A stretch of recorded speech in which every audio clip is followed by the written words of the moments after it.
Hi guys, magandang araw sa inyong lahat.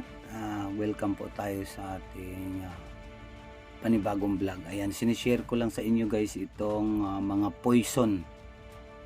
Ito una, itong potassium hydroxide powder. Ayan, ang kulay niya sa loob ay parang gold dust.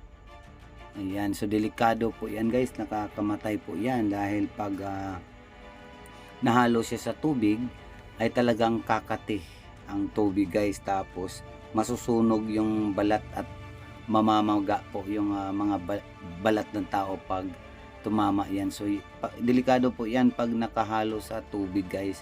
Yan po kadalasan nakukuha sa mga treasure site. Yan po guys, yung kulay ginto ang nasa loob pero powder siya, naka-powderize siya. So pag nalanghap mo yan, mamamaga yung mata at yung puso.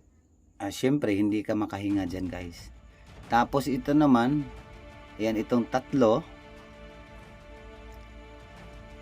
Ito munang isa, itong kulay puti o clear water yung nasa loob ay sarin gas.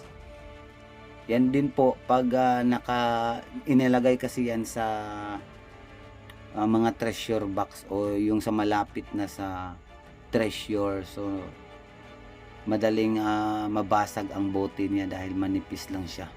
So siyempre ganun din yan. Itong clear, wala pong amoy, walang basta walang amoy guys, pero maya maya pag nalanghap mo yan, aantukin ka, gugutumin ka, at saka manghihina ang yung buong katawan. Tapos mamamaga yung lungs, kaya hindi ka rin makahinga niyan. Pag nalason ka niyan guys ay hindi ka aabot ng 24 hours, patay ka dyan. So kailangan po mag-ingat po tayo. Ayan po guys, ito na mga tatlo, ito rin yung pinaka-delikado. Ayan, ito yung mabaho guys, isa itong mabango. Ayan, tapos itong dalawa, ayan, yung dark ay mabaho. So mag-ingat po tayo guys sa ating mga treasure site kasi totoong may lason guys.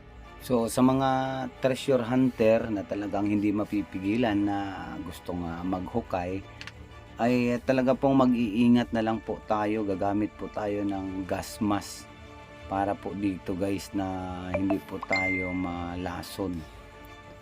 Magsuot ng PPE o di kaya mag-gas mask, kasi kadalasan nakikita ko sa mga post vlog ay walang mga gas mask eh. So delikado po yan guys na pag huhukay na walang gas mask, at lalo na po yung mga amateurs, yung mga beginners, wala po silang mga 3D scanner. So mas mabuti na yung may 3D dahil po nakikita po yung mga objective sa ilalim niya, tulad nitong mga poison gas, na-spot naman ito o nakikita naman ito doon sa ilalim mismo guys ng pinaghuhukayan. So yun lang guys, thanks for watching, and then please like and share to this video for more